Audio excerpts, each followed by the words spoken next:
Good afternoon or good evening, depending on where you might be. My name is Kevin Michael Grace, and this is the KMG show for Friday, January the 29th, 2021. Apologies for my absence. The past 2 days had some problems with the computer. And so I'm going to do both the book club and Theater Thursday one day late. And the book club is Jim Bouton's Ball 4 and 5 and 6 and 7. And Theater Thursday, one day late, is the Archer's 1944 film, A Canterbury Tale. So we see that all this talk from the media, Biden administration about healing, no, there's no healing. There's only punishment that is going to be doled out to anyone who supported Donald Trump, including a fellow who's been off Twitter for several years. He was called Ricky Vaughn after the Charlie Sheen character in the film Major League. Yeah, arch criminal. This is from Chuck Ross at the Daily Caller. The Biden Justice Department Tuesday announced charges against a pro-Trump Twitter user accused of trying to manipulate votes ahead of the 2016 presidential election. Douglas Mackey, who is known online as Ricky Vaughn, was arrested in West Palm Beach Tuesday on a charge that he conspired to oppress the rights of voters in the election by publishing false information about voting. Prosecutors allege that between September 2016 and the election on November the 8th, Mackey conspired with others to use social media platforms, including Twitter, to disseminate fraudulent messages that encouraged supporters of Hillary Clinton to vote via social media. Prosecutors cited a November 1st, 2016 tweet from Mackey in which he allegedly published an image of an African-American woman encouraging to vote on social media on Election Day. Avoid the line, vote from home, text candidate's first name to 59925, vote for the candidate and be a part of history, the message said, according to the complaint. According to prosecutors, Mackey used 4 separate Twitter accounts to post disinformation on the social media site. Mackey's main account, Ricky Vaughn 99, was suspended by Twitter on October 5th, 2016. Twitter suspended another account Mackey used on November 14th, 2016. It is unclear why prosecutors waited more than 4 years to file charges against Mackey, who was outed in April 2018 by former congressional candidate Paul Nellon as the man behind the Vaughn account. Nellon, who gained notoriety for posting racist and anti-Semitic messages on social media, revealed Mackey's identity on Gab, a social media site popular with the far-right. So it turns out that making a joke on the internet is now a federal crime in the United States. And I suppose, governments all around the world are going to be setting up ministries of truth, whereby those who publish what is deemed to be misinformation or disinformation will be charged with something or other. Once again, it's all part of the great national healing. Norman Pattis, leading American trial lawyer, writes about this at his website, pattisblog.com. What's really at stake in the 2016 meme prosecution of Ricky Vaughn? The facts supporting the claim are, according to the criminal complaint filed by the government, as follows, and I think you've heard that already. You cannot cast a ballot by text message. Not yet. Presumably, a person who cast such a ballot would not then turn up at the polling place and their vote would be lost. As political trickery, the plot is sheer genius. As P.T. Barnum once noted, there's a sucker born every minute. If there are people stupid enough to fall for this, I suppose they didn't cast lawful ballots. One wonders whether a person gullible enough to fall for this scam ought to be voting in the first instance, but we lack, of course, any standards for determining who can and cannot vote. But here's the shocker. The crime took place 4 years ago. Why the delay? It reeks of partisan misdirection. More shocking is that this prosecution, a felony charge carrying a term of imprisonment of up to 10 years, was not apparently presented to a grand jury. Under the federal constitution, a defendant has a right to grand jury consideration of charges before being dragged through the mud of public scorn. Well, I don't know. You may have heard the old legal joke that a prosecutor could get a grand jury to indict a ham sandwich. Exculpatory evidence is not allowed before grand juries. Federal prosecutors can have a person arrested without indictment. They proceed by way of criminal complaint, a document summarizing why there is a reasonable basis to believe the defendant has committed a crime. But complaints usually issue under conditions of urgency when it is impractical to present a case to a grand jury in a timely manner. This is simply not the case here. Mackey should insist on his case being presented to a grand jury. Why would the feds proceed in such a reckless manner? They're using this criminal complaint as leverage. They will seek to negotiate with Mackey. If he talks to them about the identity of his co-conspirators, then he can cut a deal that might well spare him prison. It appears from the complaint filed against Mackey that the feds don't have enough information about who his co-conspirators were. All eyes on Mackey now. Does he talk and walk, or does he stand firm and fight? It may well be the feds can't make a conspiracy claim here without the identity of actual co-conspirators delivered to them by a participant. Put another way, Mackey is mere bait or chum. He's being used in an effort to tee up the real targets. The choice is his. He has a lot worth fighting over. Any crime consists of elements or parts that must be proved beyond a reasonable doubt in order for a person to be convicted. At a minimum, the elements of this offense are 1, entering into a conspiracy with others, 2, injuring a person, and 3, injuring that person in the free exercise, enjoyment, or enjoyment of a right guaranteed under federal law. What should the defense be focused on?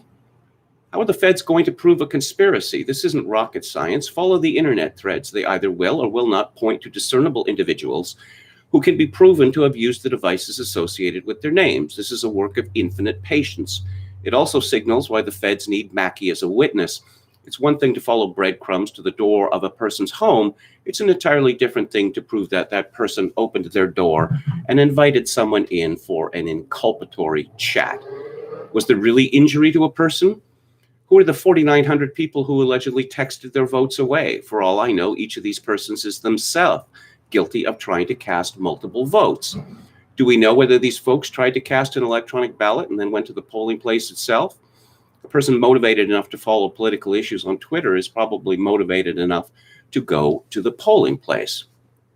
Finally, and this is the jaw dropper, challenge whether there is a federal constitutional right to vote. No case has yet declared so, as odd and counterintuitive as that may sound. Election laws are creatures of state law. Yes, the Constitution says that a person cannot be denied the right to vote once they reach the age of 18. But all that means is that a state cannot deny a person the right to vote once they reach that age. Vague criminal statutes are dangerous. They provide no notice to defendants about what is and what is not prohibited. They give to prosecutors a right to use their discretion in a non-reviewable way about whether to prosecute. And for that reason alone, statutes can be constitutionally infirm. The statute in this case, 18 U.S.C. 241, is vague as applies. Mackey's lawyers ought to tee up that issue immediately. The federal complaint reeks of dishonesty. The name of the politicians the scam was to benefit and hurt are deleted, but we know that the beneficiary is Donald Trump. Mackey's political views are deleted, but we learn by today's reporting that he was a white nationalist. This prosecution, one of the first under the Biden administration, is but the first in what is likely to be a tsunami of vindictive efforts to silence those whose views don't comport with the new administration's. It's not right to be white unless you confess whiteness something akin to a crime. Mackey ought to hold his ground and then sue the federal government for vindictive prosecution once these cases are, as they will be, if intelligently opposed, dismissed. Let's take a look at the chat. Anran says, if they set up these ministries of truth, what will be done to stop them? Well, I don't know. This is the state of emergency that Carl Schmitt wrote about. Apparently, there's a virus out there, which means that people don't have rights anymore. It's that simple. Chad Chadson, thank you to our valiant moderator, says they're coming after us for the great meme war, and we all thought it was over. Stephen J. James says, if you texted that number, you got a reply saying this is a joke. And if you want to support Hillary, you can do that at hillaryclinton.com. Roulette Crack says, at this stage in history, is there any need to mention that Dems were doing the same troll? But as we know, they can't meme. So what exactly is he accused of? Being able to meme better than Democrats? Yes, again, it literally had an auto reply letting people know it wasn't real. Ricky Vaughn was not a white nationalist, says Ann Run. That term is absolutely meaningless to me. But insofar as I believe I understand it, no, Vaughn was not a white nationalist. Yeah. GameStop. Yeah, okay. I just, yeah, apparently, Michael Lewis wrote years ago that actual investors in the stock market they're called by brokers Muppets, which gives you an idea of how much respect they have for them. Yes, let's. I'll be talking about that in just a minute, but get to a few things first. Oh yes, this is from the Associated Press. The leader of the Proud Boys, who was arrested in Washington shortly before the Capitol riot, previously worked undercover and cooperated with investigators after he was accused of fraud in 2012, court documents show. Henry Enrique Tarrio helped law enforcement in a variety of investigations nearly a decade ago by providing information and going undercover, the records show. So, leader of the Proud Boys is a Fed. Does that surprise anyone?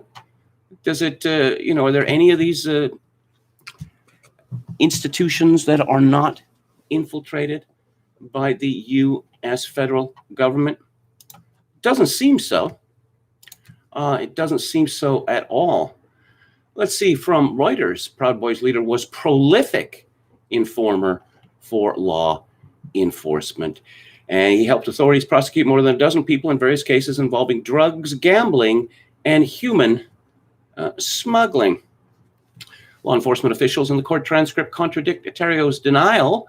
In a statement to Reuters, the former federal prosecutor in Tarrio's case, Vanessa Singh Johannes, confirmed that he cooperated with local and federal law enforcement to aid in the prosecution of those running other separate criminal enterprises, ranging from running marijuana grow houses in Miami to operating pharmaceutical fraud schemes. Well, that fellow certainly gets around. A sad story from Washington. This is from Roll Call by Catherine Tully McManus.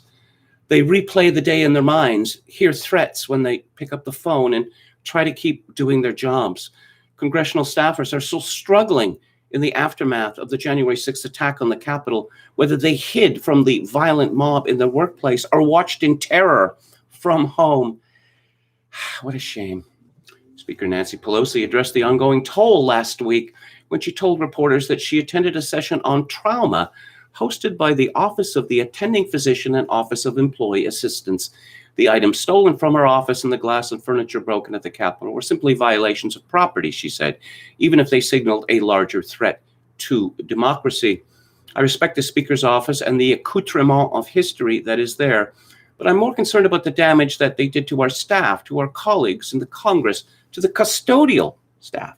That is damage. That is damage that must be addressed. Again, a sad, sad story. Let's see what Jim Kunstler has to say. I guess what people have been joking for months, for years, that Joe Biden is frail and incoherent. And so he gets a press secretary who is as incoherent as he is. Way to deflect attention there, Joe. Jim Kunstler writes, one might ask, why is it so easy to put over narratives on at least half the people in this country? Here's the answer. Because we are living in a time when nothing adds up and there are no consequences, but especially no consequences for the folks in charge of things that don't add up.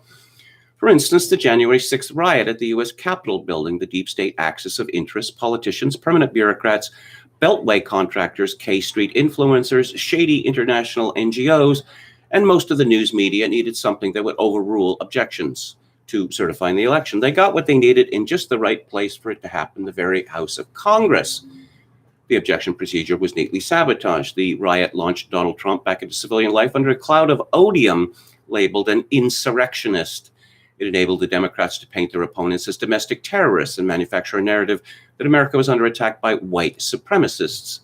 Troops occupying the center of Washington since Joe Biden's inauguration are there to reinforce the story that the government is under siege.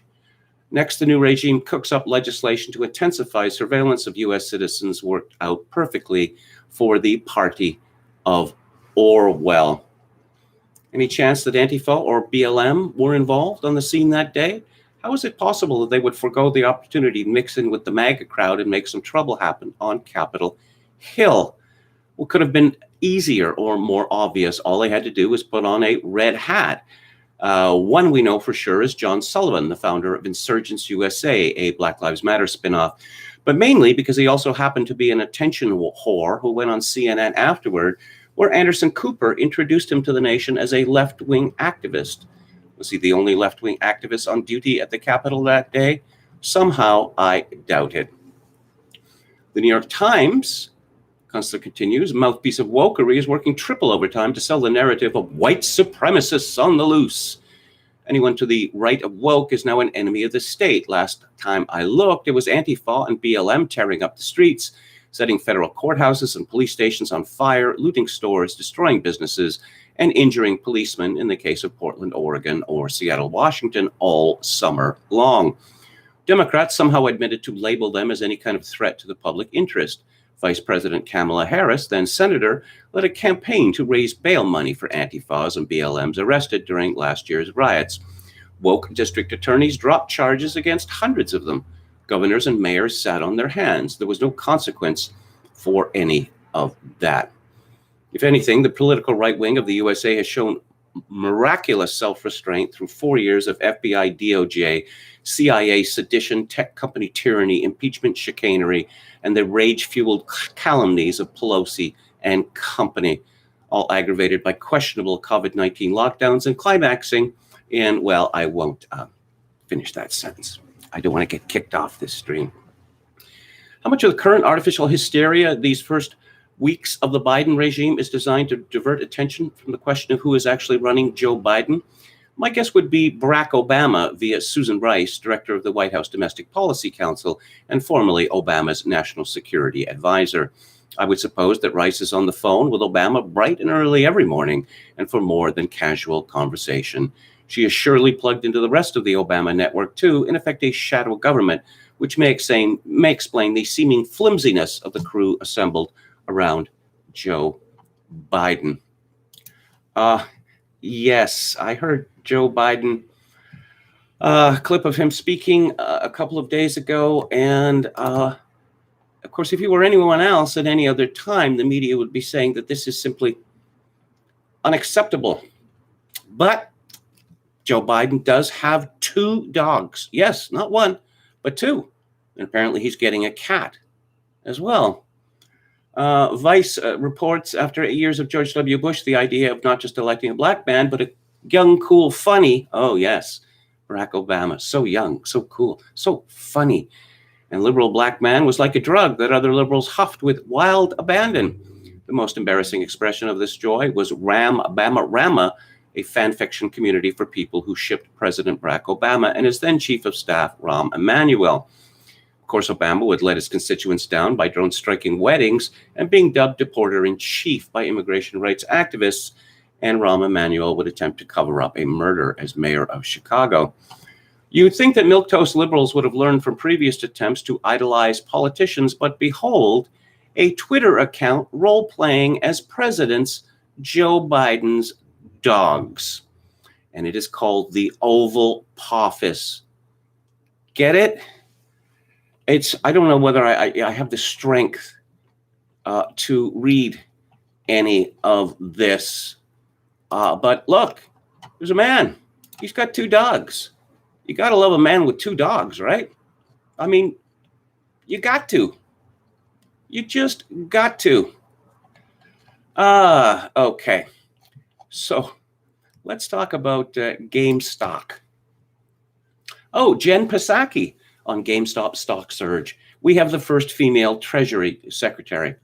This is from Emily Zanotti at the Daily Wire. Biden administration press secretary Jen, not Jennifer, mind you, but Jen Psaki responded to questions about whether the White House was monitoring an ongoing social media-driven stock surge by focusing on the Treasury Secretary's gender. As the Daily Wire reported Wednesday, the Reddit forum r Wall Street Bets, the subreddit Wall Street Bets, seems to be the driving factor in an explosive stock market growth for the video games retailer. As members buy more stock, originally priced at under $5 just a few weeks ago, the stock price continues to increase, with no signs of that collective action stopping anytime soon. GameStop, hedge fund's most hated stock, was targeted by an army of retail investors who marshaled forces against short sellers in online chat rooms. In the Reddit forum Wall Street Bets, with more than 2 million subscribers, rookie investors encouraged each other to pile into GameStop's shares and call options, creating massive short squeezes in the stock, CNBC reported.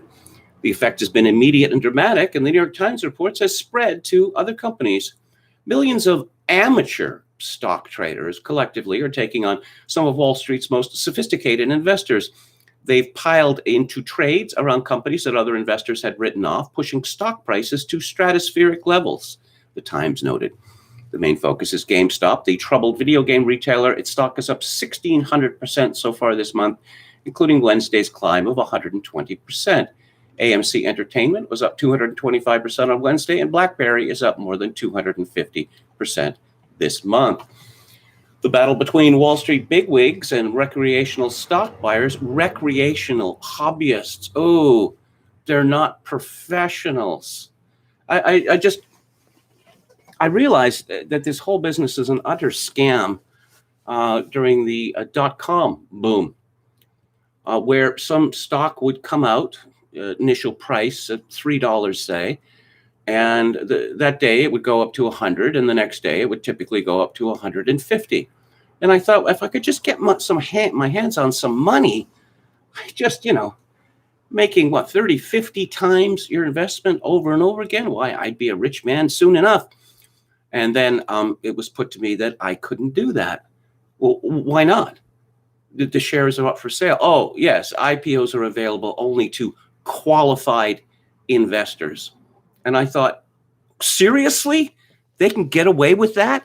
Oh, no, you're not allowed to. You hobbyists, you recreational people in the market, you're not allowed to get the big money. Let's see. The battle between Wall Street bigwigs and recreational stock buyers has fueled concern in the financial sector, particularly given that Melvin Capital, the hedge fund trader targeted in the GameStop surge, had to beg for a $3 billion bailout from other investors in order to shore up its finances. At one point, rumors suggested Melvin Capital might even file for bankruptcy. At her daily White House press conference Wednesday afternoon, Psaki responded to questions over whether the administration might get involved in the ongoing stock surge by noting that they just hired Janet Yellen as Treasury Secretary. Yeah. Yes. Yeah. And what about all that money that Janet Yellen made for giving speeches? Someone called Adam Ozimek tweeted, "This is asinine. If Janet Yellen wanted, she could make tens of millions of dollars working for a financial company directly. That she would sell out criminally for $810,000 is a joke, and you'd be an idiot if you believe it." Yeah, an idiot. What's $810,000 anyway? I mean, that's nothing. I mean, it's hardly worth it, is it? Chuck Ross had reported Janet Yellen received $810,000 in speaking fees in 2019 and 2020 from Citadel, the hedge fund wrapped up in the GameStop saga. Citadel has spent $240,000 per year lobbying Congress and the Treasury Department. Ross continues, the GameStop drama will probably resolve itself with any government agency intervention, but Treasury and SEC will certainly be called on to regulate something. Citadel and the hedges home hope it won't be them. Oh, pity the poor. Pity the poor hedge funders. You see, the old model of capitalism is that, there were boring investments, boring but safe investments, and then there were risky investments. And it was understood that if you made risky investments, you could lose a lot of money. But in 1994, a lot of people on Wall Street lost money because of their investments in Mexico. And these people went to Washington and said, it's not right that we should lose money because we made risky bets. We have to be made whole. And so they were. And of course, a similar thing happened in 2009 and 2010, where it wasn't just risky bets. It was companies like Goldman Sachs selling, in their own words, shit to their best customers and then bragging about it. And, we got a bunch of shoddy mortgages here, but we've wrapped them all together. So now it's a triple star investment. And they got away with it. I just wonder how long this can go on. I'm reminded that Citadel is an investor in Melvin Capital, which shorted GME and got flattened by Redditors. Citadel is also Robinhood's biggest customer. They buy your user data from Robinhood and use it to profit from your trades before you make them. But no, you got a bunch of rich people on television moaning, and one of them was crying. This cannot be allowed to happen. These Muppets, these hobbyists, they must be stopped. Latest news on this: GameStop short sellers are still not surrendering despite nearly $20 billion in losses this month. Short sellers mostly are holding onto their bearish positions, or they're being replaced by new hedge funds willing to bet against the stock. GameStop shares that have been borrowed and sold short have declined by just about 5 million over the last week, marking an 8% dip in the short interest, according to S3. Most of the short covering occurred on Thursday, when the stock fell for the first time in 6 days. I think it's rather inspiring that a bunch of people, like in their basements, have managed to bring this about. Of course, now they are talking about what a bubble. I don't know. It's been fairly obvious to me that the stock market has been a bubble for years and years and years. Let's look at last year. Governments panic because of COVID-19 and start locking things down and ordering people to stay at home, and yet stock prices keep soaring. How is that possible? How is that possible? There used to be, or some sort of connection between the actual worth of a company and its share price, but that seems pretty old-fashioned now. Does it not? Oh, yes, Jen Psaki. Have you noticed that she has this vocal fry? She talks like this. How do you get to be a professional speaker with a voice like that? Head McNext says Janet Yellen made more in speeches for that company than I've made in 20 years of blue-collar work. Screw her. Cecil Henry, what position in the Biden cabinet will the cat have? Roulette Crack says it's like Gamergate, except this time we get paid. These hedge funds profit from destroying old jobs and pensions. I hate them, says Chogo Ken 666. Okay, Melvin Capital is buying ads on CNBC proclaiming that they have closed their shorts. What more do you need to know, says Chris Miles. And again, for Chogo Ken 666, arbitrage is financial alchemy. Just an off-topic reminder, we're currently living under the Joseph Robinette Biden Jr. administration. What are you doing or not doing to deny it legitimacy and acceptance? Be specific. Oh, well, I don't know. It's going to be fun. I suppose one shouldn't joke about this sort of thing, but it's just going to be one laugh after another. And one of the funniest things is the media pretending that all of these botches from the Biden administration, it's not funny. It's not funny. Jim Bowden says, KMG just love when the hedge fund small hats boys from Wall Street get beaten at their own fraudulent game. I cannot stop laughing all the way from Sydney, Australia. Prussian Junker 1 says, Ann Coulter is quite the booster of the Proud Boys. She's been a little silent this week. I guess she's hoping people will forget about this 3 weeks from now. She looks like a fool. I don't think, well, yeah. Yeah, I don't know. I mean, Ann Coulter, I don't know whether she still pushes this, but the DR3, Dems are the real racists, you know. And, the civil rights bills of the 1960s, it was the Republicans who were responsible. Nobody cares. Nobody cares. And Coulter, it's like, maybe we'll get all the blacks to vote for us when we remind them of what Republican senators did in the 1960s. To most people today, the 1960s might as well have been a million years ago. Oh, yeah, and here's a laugh. This is from Joe Hoft at Gateway Pundit. You can't make this stuff up. Peter Strzok's wife has been promoted to director of the Division of Enforcement at the SEC.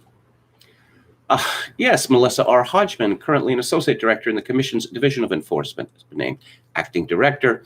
Melissa's dedication to investor protection, broad experience in the division, and proven track record of collaboration and creative problem solving make her ideally suited to this role. Yes, I dare say. Hodgman is the wife of perhaps the most corrupt individual in U.S. government history who's not a politician, Peter Strzok. Strzok was involved in the exoneration of Hillary Clinton and the setup and multi-year harassment and attempted coup of President Trump and the Russia collusion national nightmare based entirely on lies. The entire world got to know Peter Strzok after the text messages between Strzok and FBI lawyer Lisa Page were released during the Russia collusion sham investigation. We now know that the FBI knew the entire case was a sham before they even moved forward with it and before the president won the 2016 election.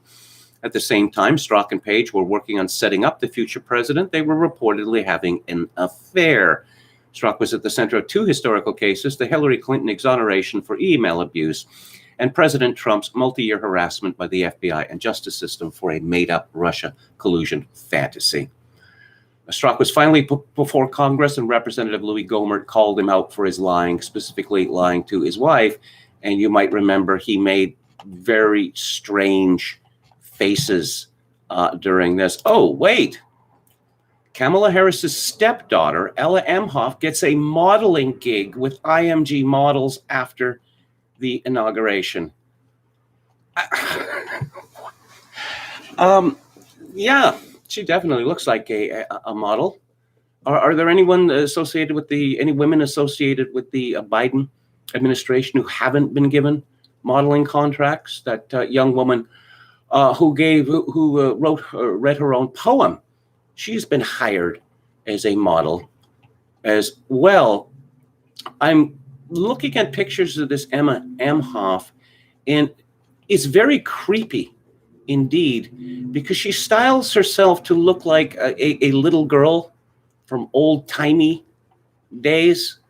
It's quite disconcerting. But yes, she has a purple eyebrows as well. I'm sure that was a selling point.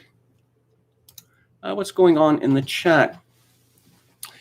Cecil Henry, stock market panic as the wrong kind of people appear to be making money off it. Halper says Kissinger is the Elvis of vocal fry. Yeah, I want to say something about the speaking events. They are, $250,000 for a speech.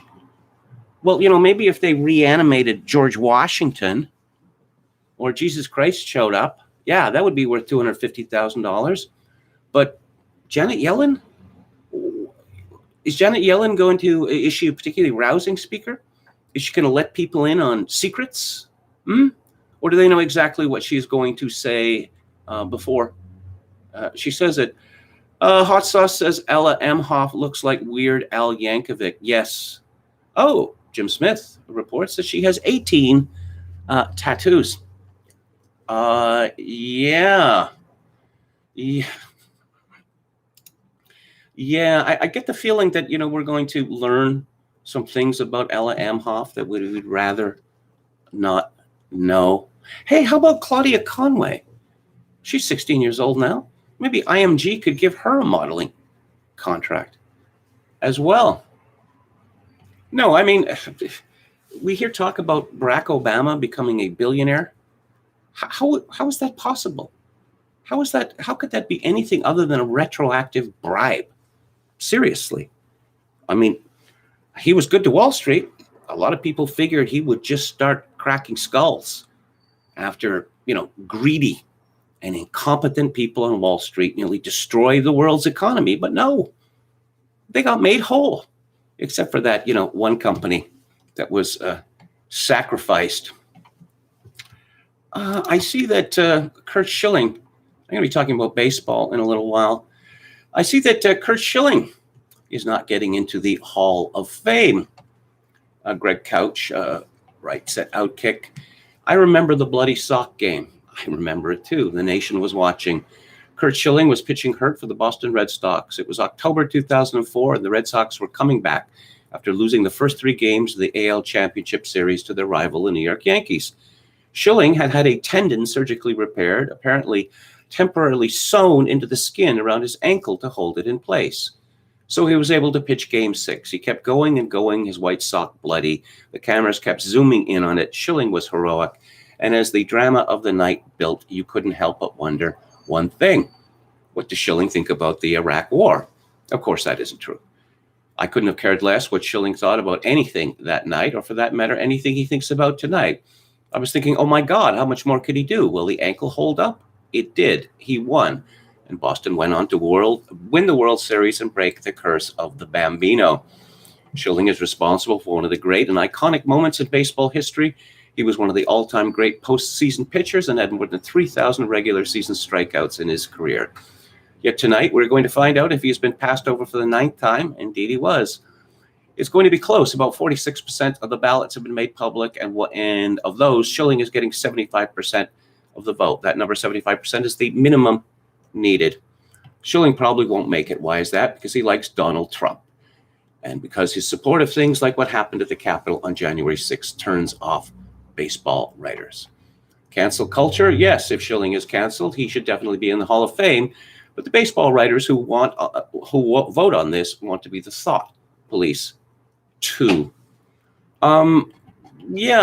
It's a strange thing to me that these jock sniffers all turn out to be, ferociously left wing. That perhaps they're just, apologizing because what they're doing, basically, how did you feel when you scored the winning run or tossed the winning pass? I mean, this isn't really serious journalism, is it? And these jock sniffers know that a lot of the people that they lionize are horrible people with a trail of victims behind them, but they're not too interested in that, are they? Okay, so I am going now to talk about, I'm going to talk about COVID-19, and Governor Death is in the news again. This is from the New York Post. New York's nursing home death toll from COVID-19 may be more than 50% higher than officials claim, because Governor Andrew Cuomo's administration hasn't revealed how many of those residents died in a hospital, State Attorney General Letitia James announced Thursday. In a damning 76-page report, James also said that some unidentified nursing homes apparently underreported resident fatalities to the State Department of Health and failed to enforce infection control measures, with more than 20 currently under investigation. The bombshell findings could push the current DOH tally of 8,711 deaths to more than 13,000, based on a survey of 62 nursing homes that found the state undercounted the fatalities there by an average of 56%. The report further notes that at least 4,000 residents died after the state issued a controversial March 25th Cuomo administration mandate for nursing homes to admit medically stable coronavirus patients, which James said may have put residents at increased risk of harm in some facilities. As the pandemic and our investigations continue, it is imperative that we understand why the residents of nursing homes in New York unnecessarily suffered at such an alarming rate. Vivian Zayas, who founded the Voices for Seniors advocacy group after her mother, who lived in a Long Island nursing home, died of COVID-19 last year, said that our jaws dropped upon reading James's report. She said the Attorney General's report shows that Cuomo's book on his great leadership during the pandemic is a fraud. It's a fraud, an insult to the families. He's a fraud, and his book is a fraud. How is it that Cuomo is not under indictment for thousands of cases of manslaughter? Is he still appearing on CNN to yuck it up with his dimwit brother Fredo? Oh, and it's that I just read things now and I think, no, that this is not happening. This cannot be happening. This is from the Daily Star, London Daily Star.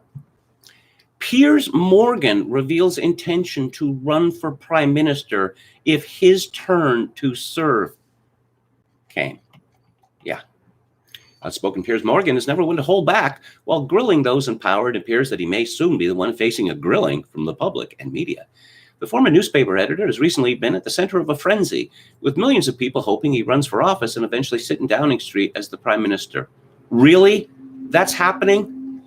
It comes after the Good Morning Britain co-anchor has continued to slam the government for their handling of the coronavirus pandemic, as well as stopping free school meals over the festive period, with thousands of children going hungry. Throughout the pandemic, Piers, 55, updated the public on a daily basis that those elected to hold power in Britain had refused to appear on Good Morning Britain and instead opted to appear on rival broadcasters, famously clashing with Matt Hancock. Yeah. Let's see. So what would you do as prime minister? He would plead with Her Majesty the Queen to strip Prince Harry and wife Meghan, Duchess of Sussex, of their royal titles. Can't argue with that, but the story doesn't seem to mention that Piers Morgan is a highly controversial man. Let's see. This is from Wiki. Morgan's outspoken views and controversial comments on Good Morning Britain have led to thousands of complaints to Ofcom, which is the broadcast regulator. While working at the Daily Mirror, he was in charge during the period that the paper was implicated in the phone hacking scandal. In 2011, Morgan denied ever having hacked a phone or, to my knowledge, published any story obtained by the hacking of a phone. The following year, he was criticized in the findings of the Leveson inquiry by Chair Brian Leveson, who stated that comments made in Morgan's testimony about phone hacking were utterly unpersuasive, and that he was aware that it was taking place in the press as a whole, and that he was sufficiently unembarrassed by what was criminal behavior that he was prepared to joke about it. I don't know. When I will look at Boris Johnson as prime minister, I thought that Theresa May had been the worst prime minister in British history, but Boris Johnson has topped her. Some good news here. I suppose, after a year of being told that we're all going to die horribly, this has changed people's opinions on what is risky, or some people's opinions about what is risky or unacceptably risky. This is from the Wall Street Journal. The decades-long decline in U.S. cigarette sales halted last year as people in lockdown lit up more frequently, and health concerns around e-cigarettes caused some vapers to switch back to cigarettes.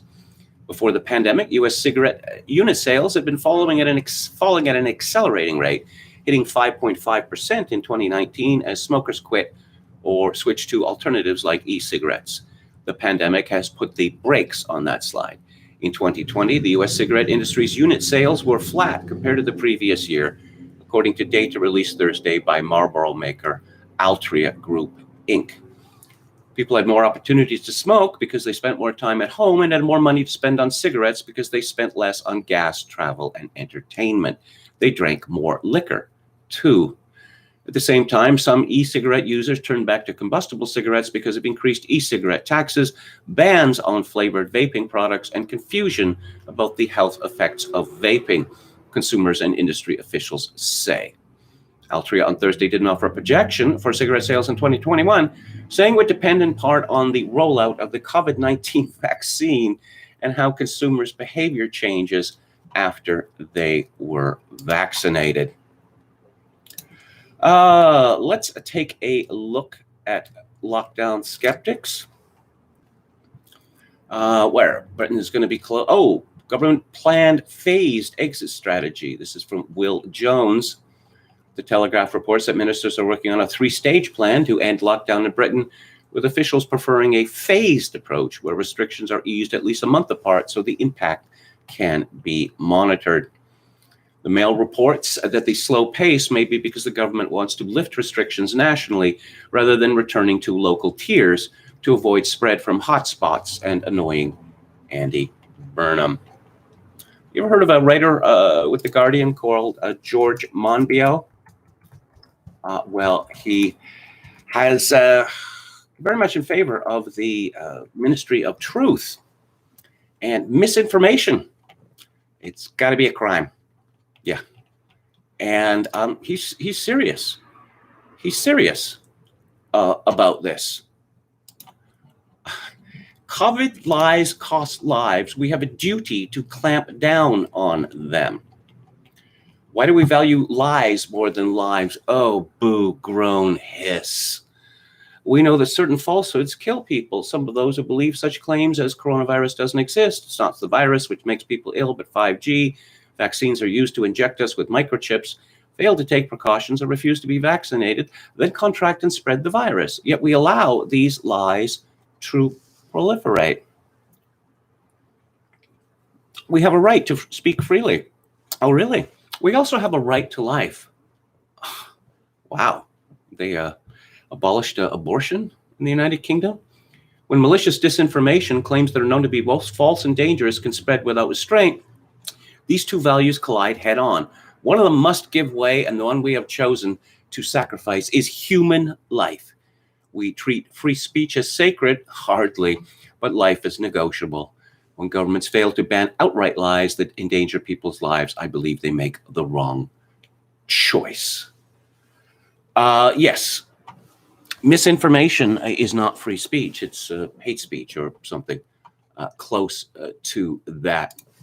Of course, I wonder if George Monbiot has ever been found guilty of spreading porky pies. I believe that he has, actually. I believe that he, let's see, unsuccessful attempt to carry out a citizen's arrest of John Bolton, a former U.S. ambassador to the United Nations, when the latter attended the Hay Festival to give a talk in May 2018. Yeah. He has a big following on the left. And again, I'll repeat this very sad feeling I've got recently that a lot of people are enjoying all this. That it is it's sadism. A Lockdown Skeptics reader who is a senior scientist has done a fact check on the claims of two psychologists who sit on Sage. Let's see, Professor Susan Mitchie, who sits on both Sage and Independent Sage, is a member of the Communist Party. Well, of course. Council of Europe decrees vaccines must not be mandatory and the non-vaccinated must not be discriminated against. You might as well use your passport for target practice. Since the spirit of the age is following the science, this is from Guy de la Bédoyère. It's good to have an idea where the science is leading us. Radio 4's World at 1, January 28th, interviewed Professor Sharon Peacock of the University of Cambridge, Executive Director of the COVID-19 Genomics UK Consortium. Nothing Professor Peacock said about COVID-19 should occasion any surprise, since the potential risks to life from this virus and its mutated form she outlined have always existed with respect to any virus and will always exist, although she made all this sound like a new discovery. Like everyone else, I've lived with the risk of viruses since I was born, but I'm lucky enough to live in a time when vaccines were at least one way of reducing that risk and allowing us to lead normal lives. Not anymore, apparently. Now, the science would have it that vaccines apparently no longer have that power. I should be there to receive my vaccine when the invitation arrives, but according to Professor Peacock, it isn't going to be quite the game changer the Prime Minister said it would be. It's just a nightmare never ends. We were told for months last year, oh, we got to get a virus. Got to get that virus out. A whole bunch of viruses, the vaccine. And after the vaccine comes out, we can all go back to normal. No, apparently we're not going back to normal for quite some time. I don't know. Perhaps never. Perhaps we're never going back to normal. Let's see. Let's look at the chat. Didn't the Belarus leader publicly state that he was offered money by the IMF to do a lockdown and he told them to shove it? This is from Roulette Crack. Head McNeck says, yep. Media hits that could be nicotine withdrawal. What is Jaakko Raipala, our Finnish friend, said? It all sounds like some international background elite has noticed that Finland has done too well without lockdowns for a year, and one must be implemented or we don't get some funds. Again, from Roulette Crack, you have to discuss. I'm not going to talk about that. We have the government, again, from Raipala, we have the government and health officials actually debating now which weeks are going to be the lockdown weeks, and it's coming months later. How does this make sense? Mimesis, I think. Well, everyone else is doing it, so we have to do it too. Okay. KMG, what again was your take on USA Today when talking about black athletes? I don't recall.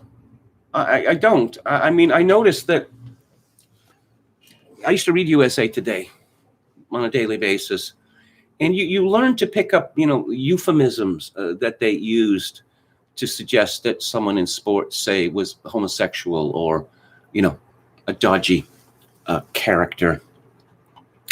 Right now, I'm going to talk about Machiavelli's reputation. This is, of course, from James Burnham's The Machiavellians, Defenders of Freedom. Burnham begins, men are fond of believing that, even though they may for a while be mistaken, yet in the long run they do suitable honor, if not to the persons, then at least to the memories of those who have brought some measure of truth and enlightenment to the world. We may burn an occasional Bruno and imprison a Galileo, denounce a Darwin, exile an Einstein, but time, we imagine, restores judgment, and a new generation recognizes the brave captains of the mind who have dared to advance through the dark barriers of ignorance, superstition, and illusion. Machiavelli was so plainly one of these. His weapons, his methods, the methods of truth and science, he shared with Galileo and Darwin and Einstein, and he fought in a field of much greater concern to mankind. He tried to tell us not about stars or atoms, but about ourselves and our own common life. If his detailed conclusions were sometimes wrong, his own method, as the method of science always does, provides the way to correct them. He would be the first to insist on changing any of his views that were refuted by the evidence. Though this is so, Machiavelli's name does not rank in this noble company. In the common opinion of men, his name itself has become a term of reproach and dishonor. He is thought of as Marlowe, not so long after his death, has him speak of himself in the prologue to The Jew of Malta. To some, perhaps my name is odious, but such as love me, guard me from their tongues, and let them know I am Machiavel, and weigh not men, and therefore not men's words. Admired I am of those that hate me most, though some speak openly against my books, yet they will read me and thereby attain to Peter's chair. And when they cast me off, are poisoned by my climbing followers. I count religion but a childish toy. And hold, there is no sin but ignorance. Birds of the air will tell of murders past. I'm ashamed to hear such fooleries. Many will talk of title to a crown. What right had Caesar to the emperory? Might first have made kings, and laws were then most sure when, like the Dracos, they were writ in blood. Burnham asks, why should this be? If our reference is to the view that Machiavelli in fact held, that he stated plainly, openly, and clearly in his writings, that there is in the common opinion no truth at all, we face here what can hardly be, after all these centuries, a mere accident of misunderstanding. There must be some substantial reason why Machiavelli is so consistently distorted. It might be argued that there have indeed been oppressors and tyrants who learned from Machiavelli how to act more effectively in the furtherance of their designs, and that this justifies the common judgment of his views. It is true that he has taught tyrants from almost his own days. Thomas Cromwell, for example, the low-born chancellor whom Henry VIII brought in to replace Thomas More, when More refused to make his conscience a tool of his master's interests, was said to have a copy of Machiavelli always in his pocket. And in our own time, Mussolini wrote a college thesis on Machiavelli. But knowledge has a disturbing neutrality in this respect. We do not blame the research analyst who has solved the chemical mysteries of a poison because a murderer made use of his treatise, nor a student of the nature of alloys because a safe is cracked with the help of his formulas, nor chemists and physical scientists because bombs explode when they drop on Warsaw or Chongqing. Perhaps we should do so. Perhaps, as the story in Genesis almost suggests, all knowledge is evil. But the mere fact that the knowledge made explicit by Machiavelli has been put to bad uses, which is a potential fate of all knowledge, cannot explain why he is singled out for infamy. It may be remarked that the harsh opinion of Machiavelli has been more widespread in England and the United States than in the nations of continental Europe. This is no doubt natural because the distinguishing quality of Anglo-Saxon politics has always been hypocrisy, and hypocrisy must always be at pains to shy away from the truth. It is also the case that judgments of Machiavelli are usually based upon acquaintance with the prince alone, an essay which, though plain enough, can be honestly misinterpreted when read out of the context of the rest of his writings. However, something more fundamental than these minor difficulties are at stake. We are, I think, and not only from the fate of Machiavelli's reputation, forced to conclude that men do not really want to know about themselves. When we allow ourselves to be taken in by reasoning after the manner of Dante, we find it easy to believe such remarks as Aristotle made at the beginning of his Metaphysics, all men naturally desire knowledge, and to imagine that it is self-evident that knowledge will always be welcomed. But if we examine not what follows from some abstract metaphysical principle, but how men behave, some doubts arise. Even in the case of the physical world, knowledge must often hammer long at the door. Where they are themselves the subject matter, men still keep the door resolutely shut.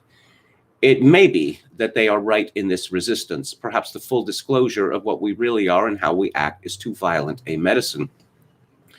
In any case, whatever may be the desires of most men, it is most certainly against the interests of the powerful that the truth should be known about political behavior.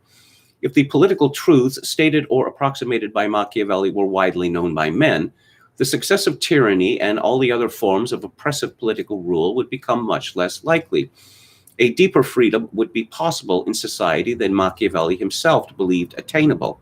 If men generally understood as much of the mechanism of rule and privilege as Machiavelli understood, they would no longer be deceived into accepting that rule and privilege, and they would know what steps to take to overcome them. Therefore, the powerful and all their spokesmen, all the official thinkers, the lawyers and philosophers and preachers, and demagogues and moralists and editors must defame Machiavelli. Machiavelli says that rulers lie and break faith. This proves, they say, that he libels human nature. Machiavelli says that ambitious men struggle for power. He is apologizing for the opposition, the enemy, and trying to confuse you about us, who wish to lead you for your own good and welfare. Machiavelli says that you must keep strict watch over officials and subordinate them to the law. He is encouraging subversion and the loss of national unity. Machiavelli says that no man with power is to be trusted. You see that his aim is to smash all your faith and ideals. Small wonder that the powerful in public denounce Machiavelli. The powerful have long practice and much skill in sizing up their opponents. They can recognize an enemy who will never compromise, even when that enemy is so abstract as a body of ideas. So I'm going to move to the book club now. And the book I am discussing this week is about baseball.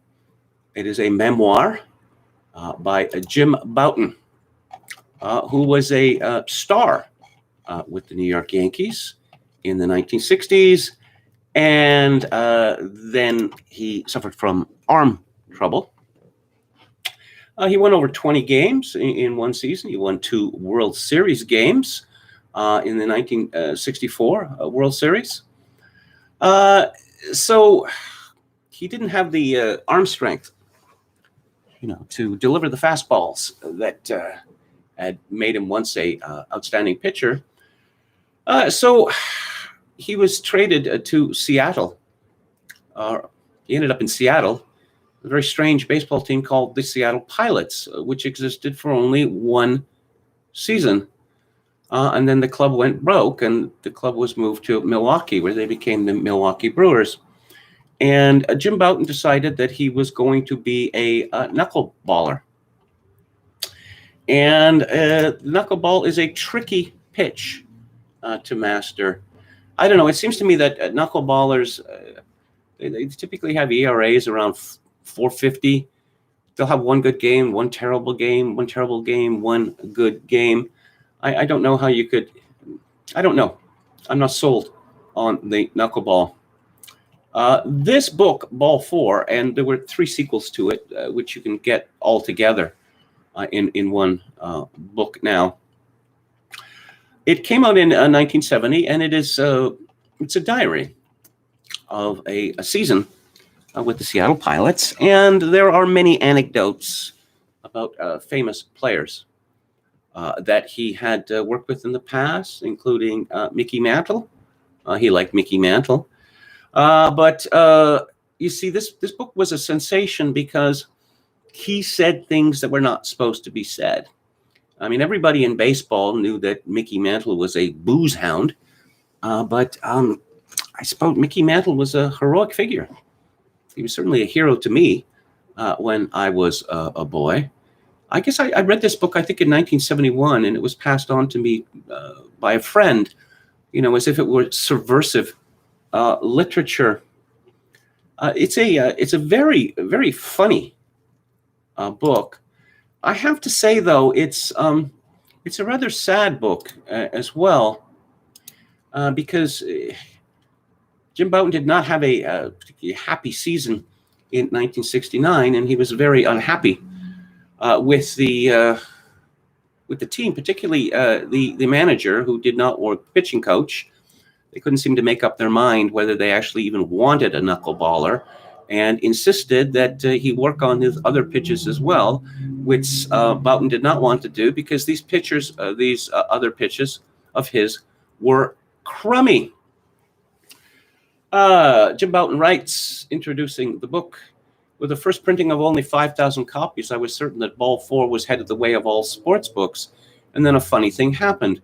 Some advance excerpts appeared in Look magazine, and the baseball establishment went crazy.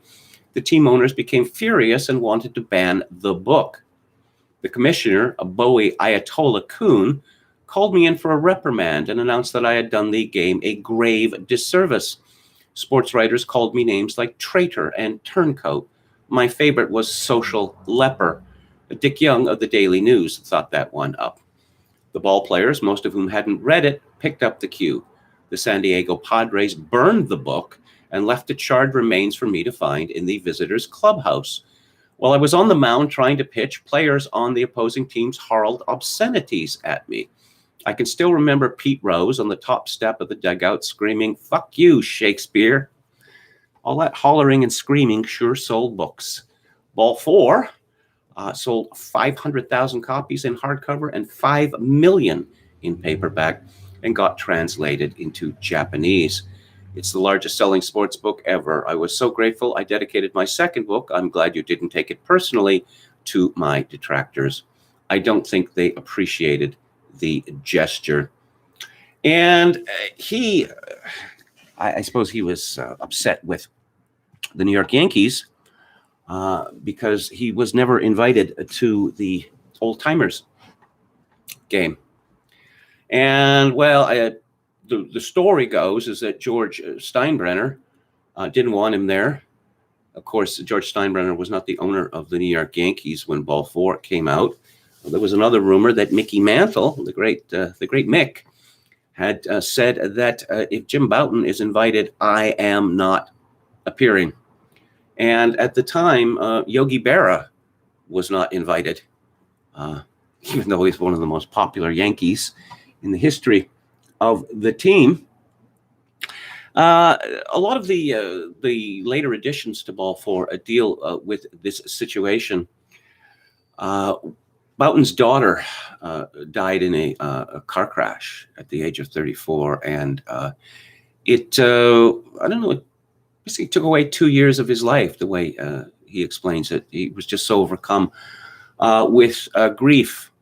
Eventually, one of his sons had a long piece published in the New York Times saying, it's time to let bygones be bygones. And this was extraordinary. Jim Bouton didn't know anything about it. This piece drew enormous positive reaction, and everyone denied that there was any kind of conspiracy to keep Jim Bouton out of old-timers' day. And there's a funny story that Bouton, when in his glory years with the Yankees, he often threw so hard that his hat would come off on the mound.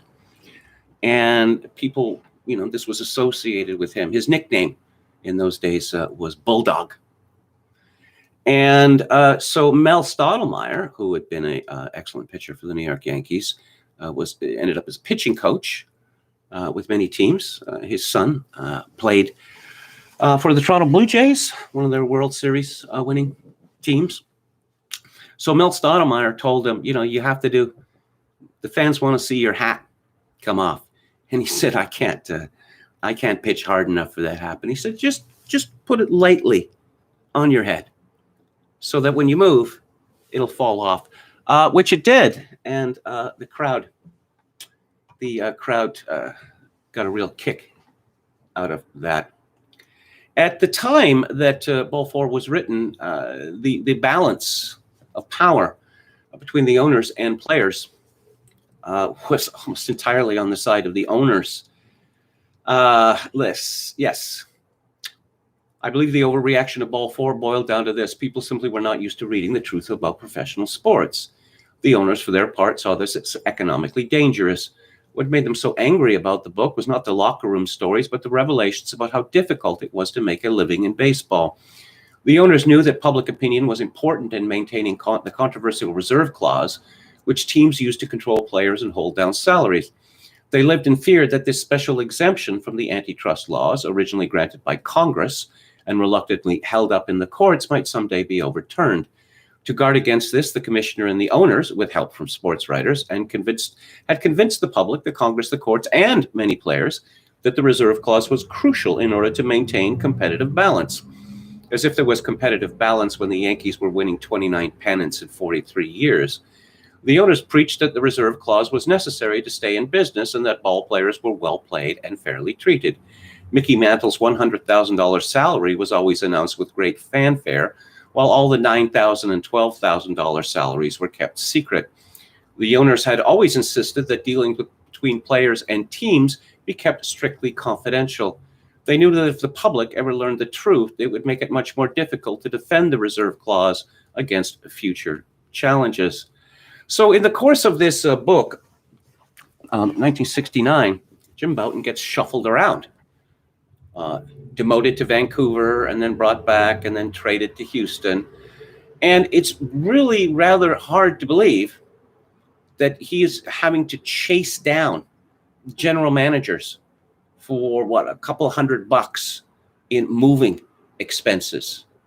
And he's accused of damaging the clubhouse, $90 deducted from his check. And this goes on for weeks and weeks and weeks, where finally it's admitted, no, he didn't cause $90 worth of damage. It's also petty, The manager of the Seattle Pilots, Joe Joe Schultz. Schultz hated the book and refused to speak to Boughton.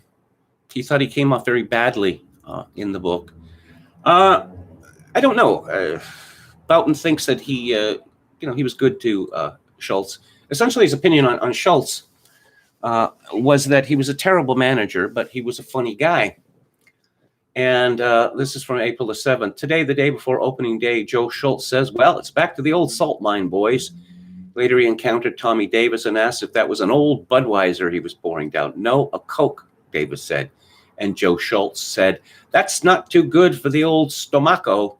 Joe Schultz calls Jose Vidal Chico, which is Spanish for boy. And this was, okay, man, up and at him. Get that old Budweiser. He just kept talking about Budweiser. Let's see. In the clubhouse, this is from June the 1st. In the clubhouse, Joe delivered his usual speech. Add a way to stomp them. Stomp the piss out of them. Stomp them when they're down. Kick them and stomp them.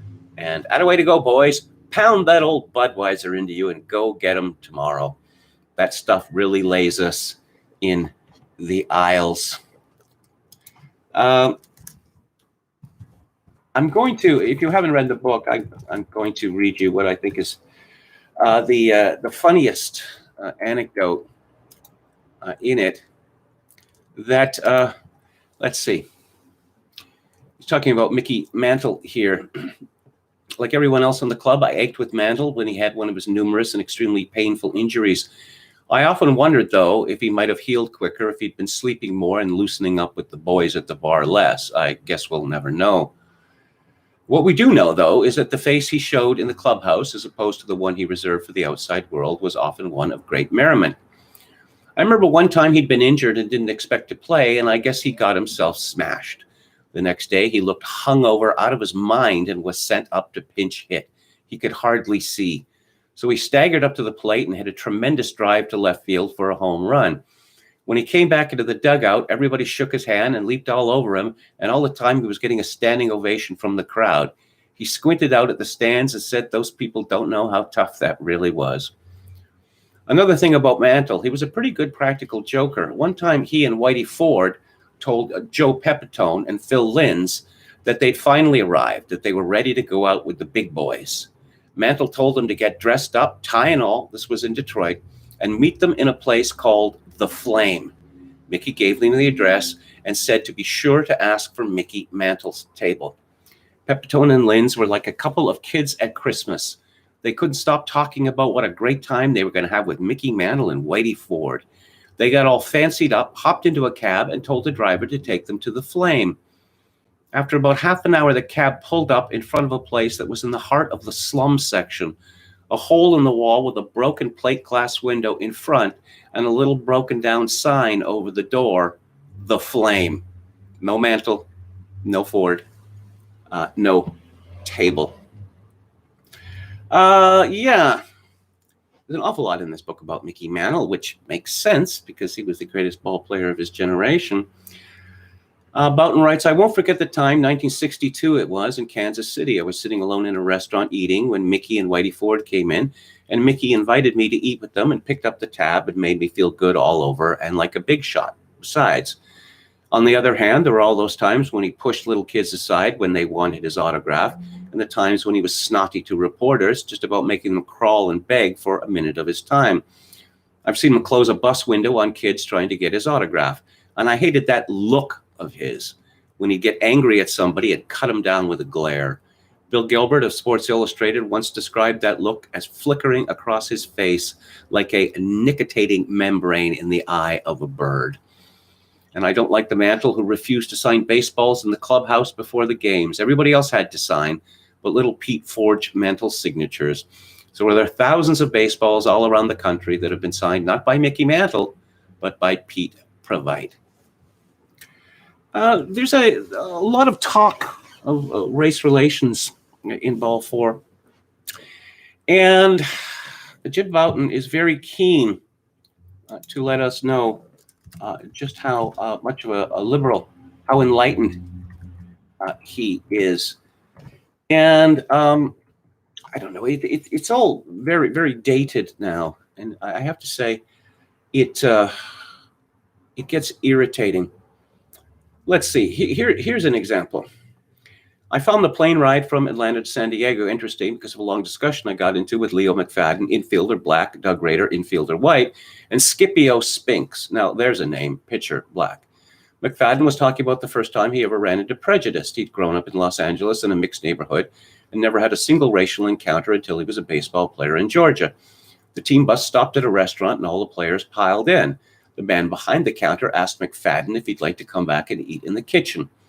I really didn't think anything about it at first, McFadden said. I thought maybe they had another room in the back, someplace more comfortable. It just didn't register. So I said, no, thanks. I'll sit here. He was soon enlightened by the manager. I was angry. I had a package of crackers in my hand, and I just threw them down, walked out, and sat in the bus. After a while, his teammates came out bringing him food, and he got angry at them for that. I realized later that they were just trying to be nice to me, but when that kind of thing happens, you don't think straight. I was so hurt and angry, I could feel the tears in my eyes. I didn't know whether to cry or punch somebody. McFadden said that incident marked him. For the first time in his life, he began to view white people with anger and suspicion. As he grew older, he saw more and more things, even on this team. We'll be riding on a bus and we'll pass a couple of Negro girls in the street, and one of the white players will say, hey, Mac, there's a soul sister for you. Now, why do I have to have any special interest in a black girl? And why can't he be just as interested in the black girl? And why can't I be interested in a white girl? I find that rather difficult to believe that, yes, it's outrageous to suggest that a black man would have a particular interest in black women, or that a white man would have a particular interest in white women. But again, there is pages and pages of stuff about this. When Boughton is traded to Houston, Harry the Hat Walker is the manager, and Jim Boughton likes he likes him a lot. He thinks he's a good manager. Boughton is one of those who believes that the manager is not particularly important. It's the players that make the difference. But, you know, the manager can give good advice, or he can be like Schultz and give no advice or contradictory advice. He writes, this is Dateline September 16, Doug Rader and I agreed over breakfast that Harry Walker is a good man. One of the things Doug gets a kick out of is when Harry strikes a batting pose in the coffee shop or some other unlikely place to explain how he used to get base hits all the time. He's always giving out useful information, and how many managers are able to go over to a player and say, listen, I handled it wrong. I'm sorry. Harry is. Another impressive thing about Harry is the blazer he wears. It has his family crest on the breast pocket. Contrary to rumor, it's not an open mouth emblazoned on a field of wild verbiage. I know, because I checked. So Norm Miller says it has long been his ambition to sit in a laundry bag. He thinks if he did and pulled the string tight over his head, it would be very quiet and peaceful. Norm and I came down to the lobby and spotted Ron Willis sitting in a lobby chair. At the same time, we noticed a most attractive young girl standing nearby. So naturally, we walked over to have a chat with Willis. How come the only time someone comes over to talk to me is when there's a pretty girl around, Willis said. Ron, you're getting a complex, Miller said. You didn't even give us a chance to speak to you. No, it's no complex, Willis said. Bill Henry is the only one who actually sat down here and talked to me. Everyone else is here to check that girl out. Listen, Ron, Miller said, I'm your friend. I'm trying to help you. You're a sick person. You need help. Boughton comments, I couldn't help thinking that Norm would be a sick person too if he were traded from St. Louis in mid-season and did nothing since but pitch batting practice and be threatened with a suspension for sitting in the coffee shop. These are very strange rules that baseball teams have that, you're not allowed to eat or drink in the coffee shop of the hotel. Some teams have that rule and others don't. Let's see. This is from September 17th. It was great coming back to Candlestick Park. I hadn't been there since the World Series of 1962.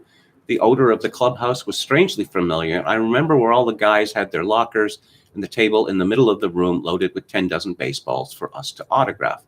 This was my rookie year, and I remember Whitey Ford hurt his arm, and I was going to have to pitch the 7th game, except it rained for 5 days in a row, and Ralph Terry was able to come back and win the final game 1-0 when Willie McCovey hit a screaming line drive off him and Bobby Richardson caught it for the final out.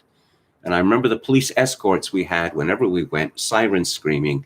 Great year for a rookie. Yes, it would seem that baseball is a very fun game to play when you are on a winning team, or a championship team. And it's not such a fun game to play when you are on a losing team, like the Seattle Pilots, where it appears that everyone has given up and you worry every single day that you are going to be demoted to the minors. Yes. Another thing that's depressing, I finally got the traveling expense check from Seattle, and $88.68 was deducted from the $900. This is what Marvin Milks thinks what it costs to repair a clubhouse door. Little old Jim Boughton, pulled off its hinges in a fit of anger. Now, wait a minute. It's true that I kicked the door. It was such a minor matter that I never even mentioned it in this little diary. All I did was kick it a little bit after one of my frustrating appearances and broke loose a bit of molding. Johnny McNamara said not to worry about it. It was a small deal. And now this stupid bill. As soon as I think up something awful enough to do about it, I will. A group of terrorized pitchers stood around the batting cage watching Willie McCovey belt some tremendous line drives over the right field fence. Every time a ball bounced into the seats, we'd all make little whimpering animal sounds. Hey, Willie, I said, can you do that whenever you want to? He didn't crack a smile.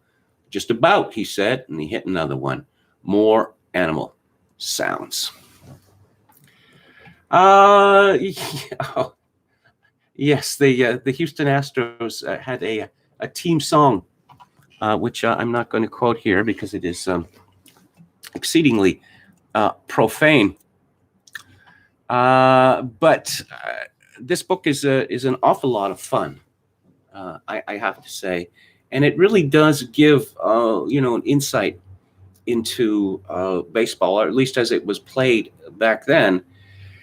In the latter part of the book, he gets into the argument about, how do baseball players of today rate against the old greats? And it's his opinion that the players got better. And there are lots of reasons for that. One is, I suppose, the introduction of science into sports, training, and concentration on diet and the like, and exercise. I don't know, perhaps it's my age, but I rather feel that this is cheating in a way, the scientific sports. I preferred it, I suppose. When you look at players like Mickey Mantle, say, and their training regimen was scotch and cigarettes. Yeah, that was their training regimen. But now, I don't know how much carousing these players do. I mean, they're paid so very much, more money than they used to be. Poor Mickey Mantle had a very sad falling off. His final year, his batting average was so low that his lifetime average fell under 300, which was very sad to me. And, if it's true enough, if he had cut down on the booze and ate better and got regular exercise, he would have played for several more years. But on the other hand, I suppose he wouldn't be the Mickey Mantle that we all know and love. It's a sad, Mickey Mantle, his carousing, led to liver cancer, and he became a very maudlin figure near the end, saying, kids, don't do what I did, which I thought was rather somewhat dishonest, because, so now you're facing death, so you're thinking about all the bad things, but, you're not remembering the fun you had. And Mickey had a lot of fun. So those are my thoughts on Jim Boughton's Ball 4. Oh, I should mention drugs. Baseball players took amphetamines. They called them greenies, which was a secret. And so this has led to people saying, oh, they were all using drugs in baseball. Amphetamines and steroids are very different in that amphetamine does give you more energy, but you have to pay that back. It's not a free gift.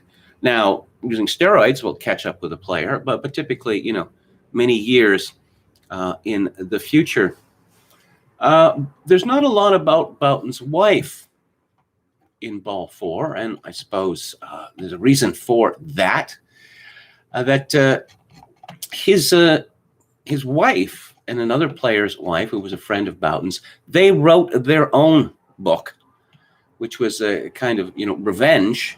And there's a lot about baseball players cheating on their wives. Boughton is rather cagey about this in Ball 4. And his wife, he divorced his first wife, and she wrote this book. What was it called? Home Games. Yes. Boughton commented, I'm sure most of the things she says are true. I smoked grass. I ran around. I found excuses to stay on the road. It got so bad that I smoked grass to numb myself. It took me a year to where my brain worked again. I no longer think of grass as harmless. We were in the death throes of a marriage. She should ask herself how she did not see these things. It's interesting, again, that, this is supposed to be a tell-all memoir. But if you're the one doing the telling, you get to decide how many embarrassing things about yourself are going to be in the book and what's probably best to leave out. Let's have a look at the chat. Chokin666 says he was a local sportscaster for years. Very funny. Sal Marciano, too. His daughter, Sam, was the most beautiful Italian girl you ever saw. Boughton acted credibly in The Long Goodbye. Yes, that's very weird. Like, how'd you like to be in a Robert Altman film? Strange. And of course, there was a sitcom based on Ball 4 that lasted for just a handful of episodes. Boughton admits that it was dreadful, and his belief as why it was dreadful is that he said that there were dozens of people interfering with it. And I don't know, the vision got lost. Octopus Knight says serial killers rarely choose their victims from other races. There's nothing wrong with in-group preference. Mantle, most talented player of all time. Fight me. No, I'm not gonna disagree. I am not going to disagree at all. I've heard Ball 4 is rather pedestrian, says Octopus Knight. Well, I mean, it's pedestrian in the sense that it's, it's a diary of a year. But, Boughton was an observant man. And, lots of people are told hilarious anecdotes and promptly forget them immediately. And Boughton did not do so. Palpicasso 88, KMG, what do you think of the movie All the President's Men? I think it's a lamentable movie because, journalists are heroes now. Of course, and, I'm a little suspicious of its veracity, especially given what, Bob Woodward has written since then. My favorite being the incredible deathbed confession made by William Casey. Yeah, sure, that really happened. Okay. I am now going to talk about a movie. And this is a very different kind of entertainment than Jim Boughton's Ball 4. It is called A Canterbury Tale. And it is written, directed, and produced by the team of Michael Power and Emmerich Pressburger, who called themselves the Archers. Michael Powell was an Englishman, and Emmerich Pressburger was a Hungarian Jew. Their partnership lasted for many years and produced many fine movies. The Red Shoes, Black Narcissus, Life and Death of Colonel Blimp. This is a movie, well, The Life and Death of Colonel Blimp is a movie about England in the Second World War. A Canterbury Tale is also a movie about England during the Second World War, but it's about a specific part of England, that is to say Kent, where Michael Powell was raised. And what this movie is a love letter to Kent and to Canterbury. It is, let's see, how long is it? It is 124 minutes long, and it has its longueurs. I will admit that. There is not a lot that happens in it, and this is by design. Because Eric Portman, who stars in this film, is Culpepper. He's a justice of the peace, a local magistrate, politician.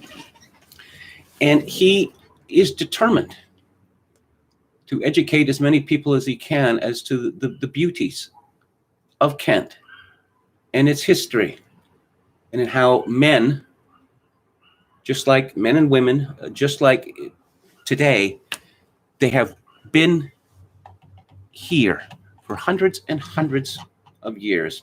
Of course, the title, A Canterbury Tale, is a reference to Geoffrey Chaucer, and it is a reference to the habit of making a pilgrimage to Canterbury Cathedral in honor of St. Thomas at Becket, who was murdered at the behest of the king.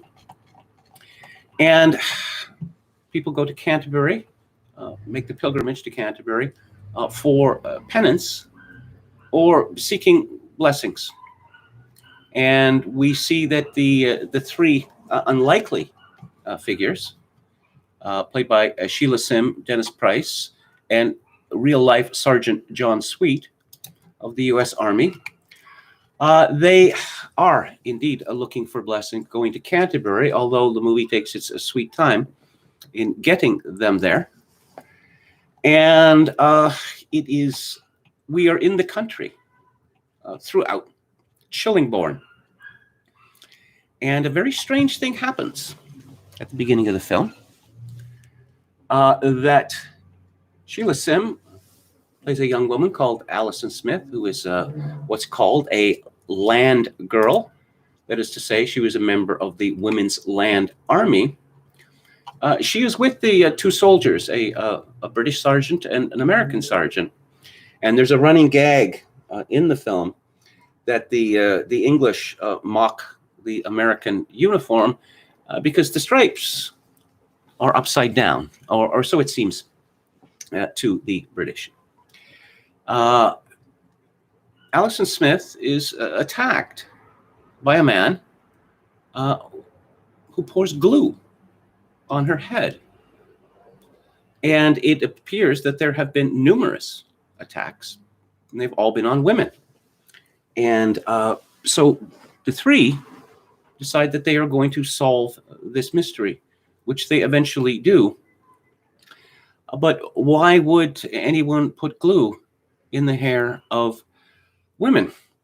Well, it's actually about local patriotism, because the war had separated men and women.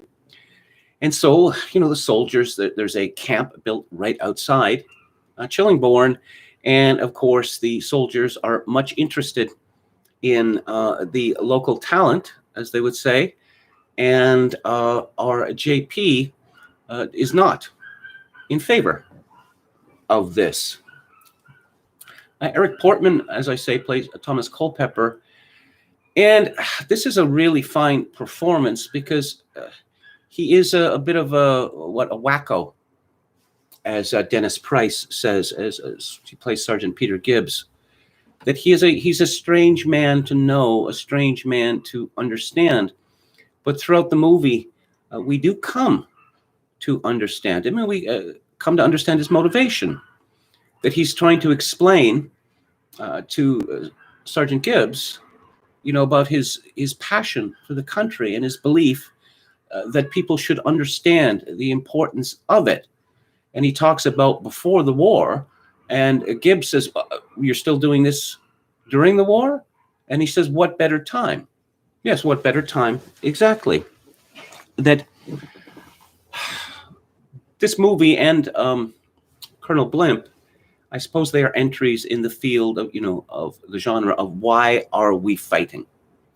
Well, in this movie, these people are fighting for Kent. Sheila Sim, who plays Allison Smith, she's a vivacious young woman, but there's a sadness there because her fiance was missing in action and presumed dead. She is perfectly cast for this role. She has a very ingenuous face. And she has a lovely voice as well. But of course, English speech was rather different in those days. She has a cut glass, posh accent, as does Dennis Price. Of course, the countrymen are not as high spoken, and one hears all a variety of accents in this movie. But it is really such a pleasure to have a movie which is about nice people. And I understand that this movie is an idealized version of the England of 1944, of the Kent of 1944, but this is obviously by design. There's no question about that. The American serviceman who plays Sergeant Bob Johnson of Johnson County, Oregon, he's very good in this as well.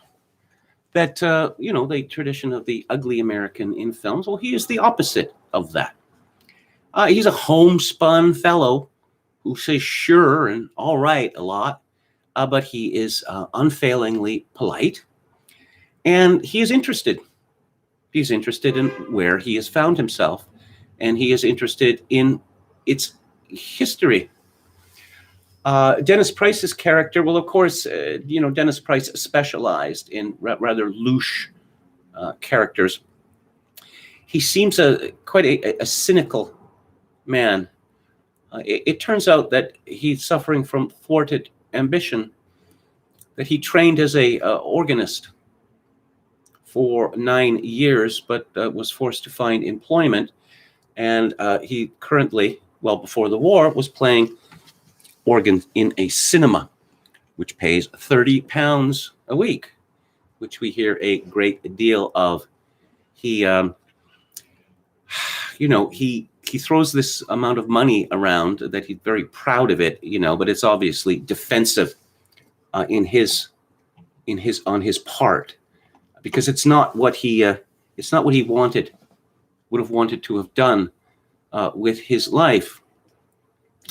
The American sergeant, he's suffering from a sadness as well, a bewilderment, actually, because he had a girl back home in Oregon, and this woman has stopped writing to him, or that is to say, he's not getting letters from her anymore. And he's very much put out about this. And at one point he says, well, maybe it just goes to show that what my mother always said was true, that blondes are no good. Of course, Alice Smith is a blonde, and a very attractive one as well. She looks absolutely heavenly, wearing these jodhpurs, as she does in the movie. And so I suppose there's a love story in this film, but the love story is actually between Allison Smith and Thomas Culpepper, that he is quite taken by this young woman, and who wouldn't be. And at first, she does not like this man at all. And then she warms up to him and finds out that he is actually he's a deeply emotional man who who hides this, and he's clearly a lonely man, but not to be, not to be. America versus England. It's funny, the English all joke that the Americans are going to say, well, they're bigger where we come from. And Sergeant Johnson, he does not take to tea, and he is bewildered by the fact that Englishmen, at least at that time, they don't need any excuse to drink tea all day long. He's a coffee man, and he wants his pre-breakfast coffee, but he doesn't get it because that's not what we do here. It's a struggle for a foreigner, 5,000 miles away from home, to learn about the local customs. But he does well, and there's a good joke at the end where he's been looking to meet a friend in the army, Mickey Rushinsky, and it turns out that Mickey has fallen in love with tea. He tells him, "You'll drink tea and you'll like it." We spend a lot of time with the Pilgrim's Road, the actual road to Canterbury Cathedral, and we learn about its history. And a great part of this film are long shots of the countryside, and we see the agriculture of of that area, every aspect of it. And we see little boys playing at war and fighting battles with apples. And it turns out that Sergeant Johnson is quite good with children, and they take to him immediately. And he uses them. He pays them for it. He gets them to do detective work in finding the glue man, and they're all working on this mystery, which gives them an opportunity to interact with all the different people in that area.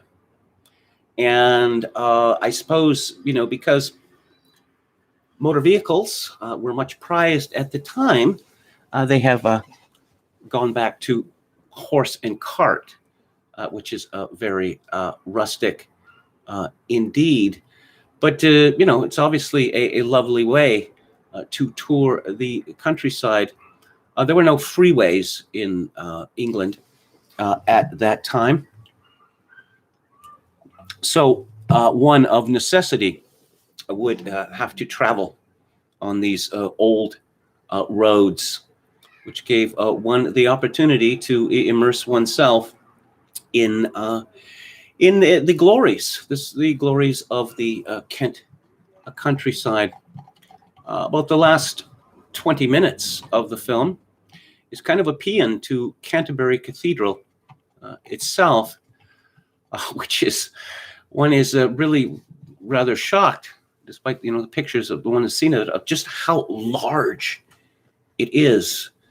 And then, of course, there's a great deal of camera work and very interesting angles from Powell and Pressburger. And one looks at the vaulting. One is rather astonished that such a thing could have ever have been built. That, of course, we're expected to believe that, we are much better today than the people who built the great Gothic cathedrals in the Middle Ages. But look at the buildings that we make compared to the buildings that they made. These cathedrals have lasted for hundreds and hundreds of years, whereas anything that we build today seems to need some sort of retrofit within about 20 years, and often these buildings are even pulled down after 20 30 years. Now, I mentioned the blessings for our three pilgrims, and I won't spoil the ending for you, but it is really quite moving. And again, we want these pilgrims to get their blessings because we like them. Even though I mentioned Dennis Price's character is rather prickly, and he seems to he doesn't, well, he likes Culpeper, but again, he thinks that Culpeper needs to be taught a lesson. Now, Colonel Blimp was a movie that Winston Churchill tried to stop because he didn't think that it aided the war effort because it has a very sympathetic portrayal of a German in it. And I can't imagine that Winston Churchill would have liked this movie much either, because I don't think that he would have understood it or understood the point of it. And the point of it is that everyone comes from somewhere, and that place is special, if only to them. And, all this travel, moving from place to place to place, one gets lost, one loses one's bearing. And Powell and Pressburger had an opportunity, as I say, to stress the importance of locality. There was a world war going on for the second time in a generation. People traveled thousands of miles to kill each other. And I have to say, there's some rather, one sees armored personnel carriers, heavy equipment, destroying the Kent countryside, just trampling over anything. And it's just, it's just a taste. One sees bombers, one sees fighter planes, but there's no war going on in this film, which it doesn't need, of course. This is the kind of movie that one immerses oneself in. That you just, you watch the screen and you see the beautiful places, and you just let yourself be swept away by it. The strange thing happened to this film in the United States, that it was mutilated, strangely enough, and they brought in new characters in the American version. Let's see, I'm reading from Wiki here. With the war over, Powell was forced by the studio to completely re-edit the film for U.S. release, cutting over 20 minutes to make the film shorter and faster moving, adding narration by Raymond Massey, and filming bookends, which introduced Kim Hunter as Sergeant Johnson's girlfriend to make the film more contemporary. Yes, very, very. I haven't seen the mutilated version. Powell and Pressburger have had a renaissance in terms of their reputation in recent years. Of course, Martin Scorsese is an enormous champion of them, and his longtime editor, Thelma Schoonmaker, was Michael Powell's final wife. There is a very operatic quality to the films of Powell and Pressburger. And I suppose that this is off-putting to some people, but there is there's so much emotion in his films, and this was met rather with skepticism in the past, but now it is embraced. Michael Powell, just splitting up with Pressburger, he made a movie in 1960 called Peeping Tom, which destroyed his reputation and pretty much drove him out of Britain. It is a exceedingly influential film. I suppose you could call it a slasher film or psychological horror story.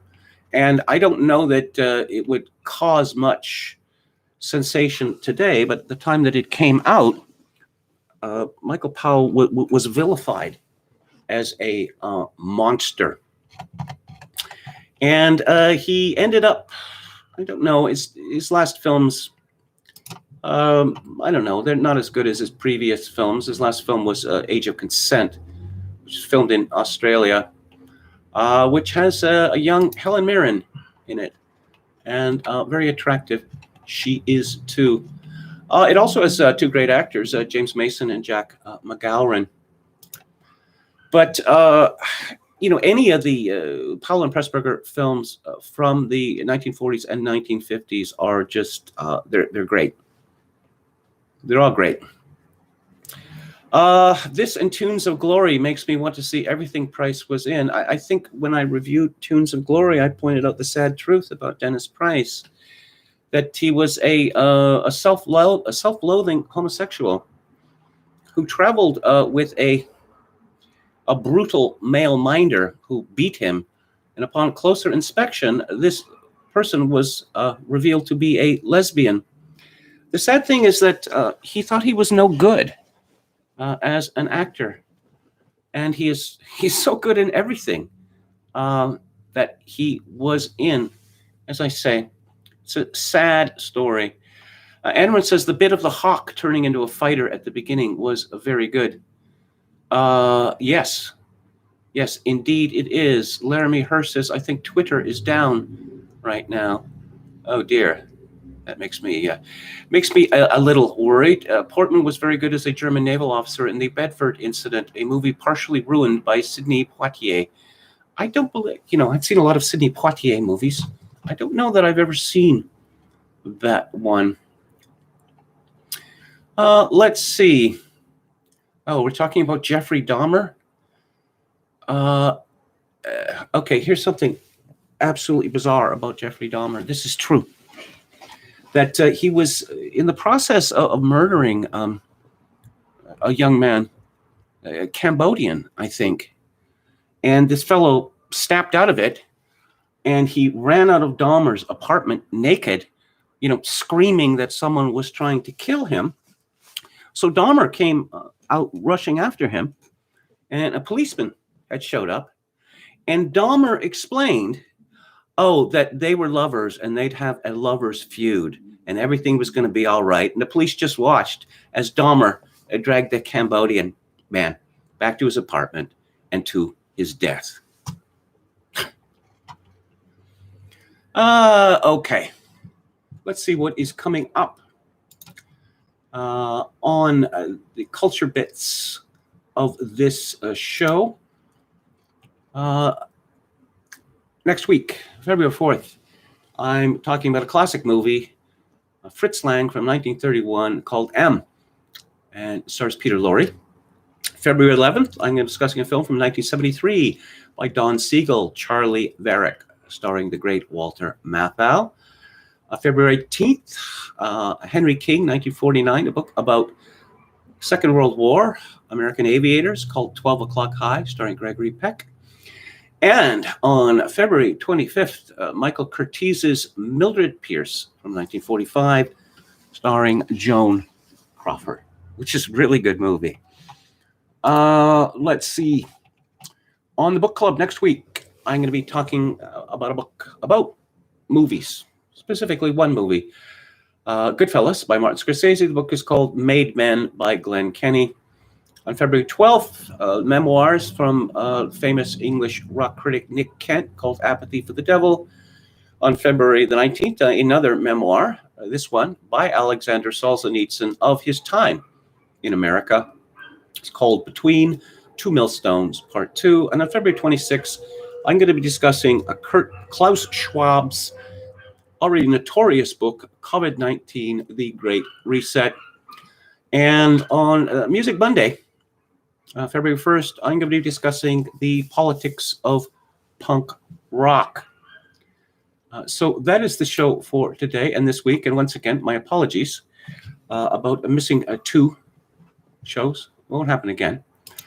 And I would appreciate it if you would click on the like button and subscribe to my YouTube channel if you have not done so already.